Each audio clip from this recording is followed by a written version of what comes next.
மிச்சம். நாம சந்தோஷமா இருக்கணும்னா நமக்கு மேலே இருக்கிறவங்களை ஒப்பிட்டு பார்க்கவே கூடாது.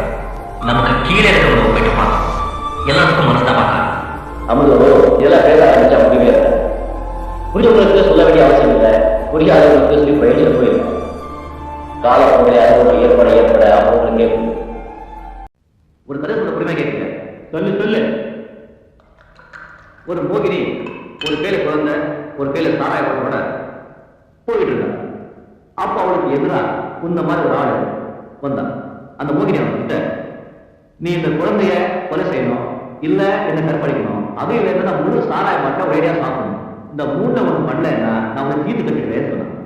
அந்த ஆள் போயிட்டு போய் கொலை செய்யறது மகாபாவம், கற்பழிக்கிறது ரொம்ப தப்பு, தண்ணி போடுறது நான் தப்பில பிடிச்சிட்டு அந்த முழு சாராய மாட்டை ஒரேடியா சாப்பிடணும். அதுக்கப்புறம் போதை தலைக்கு ஏறி அந்த மோகினியை கற்பழிச்சுட்டா. அதுக்கு எழுதின வந்த குழந்தைய கொலை செஞ்சுட்டான்.